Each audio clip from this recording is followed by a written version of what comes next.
Brand Modi के नाम पर कब तक मांगे जाएंगे स्थानीय चुनाव में वोट? यह एक सीधा सा सवाल है जो कि हमने आज पोखरण के हृदय स्थल गांधी चौक में पोखरण विधायक महंत प्रतापपुरी से पूछा। नमस्कार, मेरा नाम कुलदीप है और आप थार क्रॉनिकल देख रहे हैं। निकाय चुनाव को लेकर राजस्थान में आरक्षित और अनारक्षित सीटों की लॉटरी की प्रक्रिया पूरी हो चुकी है। जैसलमेर जिले की पोखरण नगर पालिका में इस बार सामान्य महिला सीट आरक्षित हुई है। इसके साथ ही चुनावी तैयारियों को लेकर राजनीतिक सरगर्मियां भी तेज हो गई है। इसी सिलसिले में थार क्रॉनिकल ने पोखरण विधायक महंत प्रतापपुरी से चुनावी तैयारियों और स्थानीय मुद्दों को लेकर सवाल किया। जवाब में विधायक ने कहा कि नरेंद्र मोदी के नेतृत्व में पोखरण की जनता सामान्य मुद्दों को गौण मानते हुए राष्ट्र निर्माण के लिए वोट करेगी। अब यह बात नई नहीं है। विधानसभा चुनाव के दौरान भी विधायक महंत प्रतापपुरी विकास से जुड़े सवालों के जवाब में यह कहते रहे हैं कि वे सामान्य काम करने के लिए नहीं आए हैं, बल्कि राष्ट्र निर्माण के लिए आए हैं। ठीक बात है, लेकिन अब सवाल यह है कि आखिर राष्ट्र निर्माण की परिभाषा उनकी नजरों में क्या है? क्या राष्ट्र केवल सीमाओं, सेना और बड़े राष्ट्रीय मुद्दों से बनता है? क्या राष्ट्र में रहने वाले नागरिकों की जिंदगी बेहतर होना राष्ट्र निर्माण का हिस्सा नहीं है?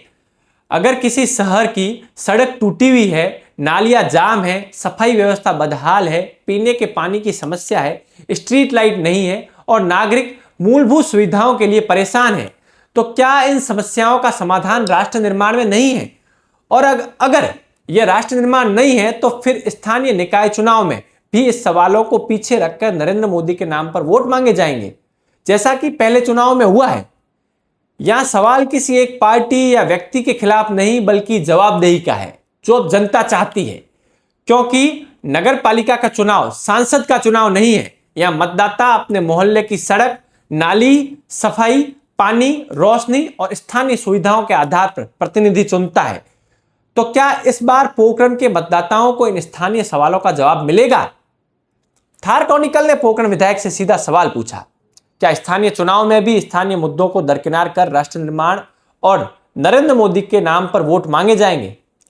पहले सुनिए थार क्रॉनिकल का पोखरण विधायक से पूछा गया सवाल। नगर पालिका चुनाव में आज नगर पालिका महिला सीट आ चुकी है, इसको लेकर क्या कहेंगे? यत्रस्तु पूज्यते नारी तत्र रम्यन्ते देवता। हमारा सौभाग्य है कि पुनः मातृशक्ति को प्रतिनिधित्व पोखरण की नगर पालिका को मिला है और निश्चय ही सक्षम, समृद्ध और एक सुयोग्य नारी प्रतिनिधित्व हमारे को मिलेगा और पोखरण के विकास में सहयोग करेगा। अच्छा, आपके कार्यकाल का ये पहला चुनाव है, निकाय चुनाव हालांकि देरी से जरूर हुए, परंतु किस तरीके से इसको लेकर आप चलेंगे? कैसी तैयारियां रहेगी?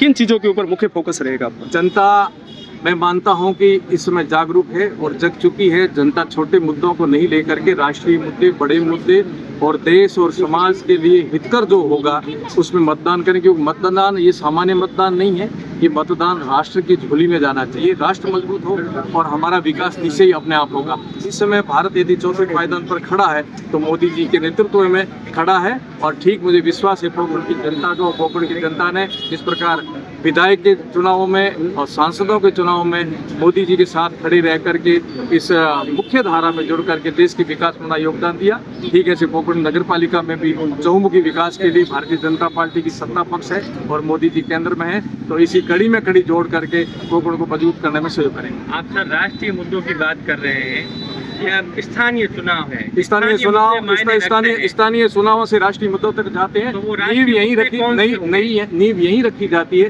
कि जिसके हृदय में राष्ट्रवाद है वो स्थानीय मुद्दों को गौण करके राष्ट्र को देंगे, तो राष्ट्र का विकास में स्थानीय एक साथ दे, सब सदे। यदि राष्ट्र का विकास में हम ध्यान रखेंगे तो सबका कल्याण होगा, सबके मुद्दे होंगे। आपका ये राष्ट्र निर्माण क्या रहेगा? देखिए, पोखरण के विकास में जिस प्रकार से मोदी जी चहुमुखी विकास, सबका विकास कर रहे हैं, सबका विकास में कहीं मोदी जी पीछे नहीं है, तो इस प्रकार से मोदी जी और माननीय मुख्यमंत्री जी राजस्थान के विकास में है, तो पोखरण की मुख्य धारा भी उस मुख्य धारा में जुड़ करके हम चारों तरफ से विकास करने में या स्थानीय मुद्दों में भी कहीं पीछे नहीं रहे हैं और नहीं कहीं पीछे रहे। क्या इस चुनाव में स्थानीय मुद्दे भी मायने होंगे? क्या भाजपा सिर्फ और सिर्फ राष्ट्र निर्माण के मुद्दों पर ही चुनाव? स्थानीय मुद्दों को लेकर के ही राष्ट्र निर्माण हो रहा है और स्थानीय मुद्दों में भारतीय जनता पार्टी कहीं पीछे नहीं रही है। पोखरण के विकास में चहुमुखी विकास जो पिछली सरकार का है उसका केवल मात्र माननीय भजनलाल जी की सरकार की तुलना करें तो कितना हुआ है, पोखरण की जनता जानती है कि पानी को लेकर के, सीवरेज को लेकर के, लाइट को लेकर के, नगर पालिका के अन्य सुविधाओं को लेकर के जो ऐतिहासिक काम हुए हैं,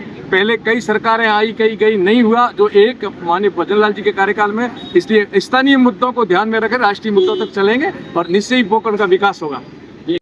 और सवाल के बाद सबसे बड़ा सवाल जनता का है, आखिर ब्रांड नरेंद्र मोदी के नाम पर वोट मांगने का सिलसिला कब तक चलेगा? क्या हर चुनाव में स्थानीय जनप्रतिनिधि अपने काम का हिसाब देने के बजाय राष्ट्रीय नेतृत्व का नाम आगे करते रहेंगे? राष्ट्र मजबूत तभी होगा जब राष्ट्र के नागरिक मजबूत होंगे, और नागरिक तभी मजबूत होंगे जब उनके शहर और गांव की बुनियादी जरूरतें पूरी होगी। इसलिए पोखरण की जनता को यह तय करना है कि उसे चुनाव में राष्ट्रवाद का नारा सुनना है या स्थानीय समस्याओं का समाधान देखने का अधिकार भी मांगना है। क्योंकि सवाल सिर्फ चुनाव जीतने का नहीं है, सवाल यह है कि जनता के वोट की जवाबदेही आखिर किसकी है, ब्रांड मोदी की या स्थानीय जनप्रतिनिधि की। नमस्कार।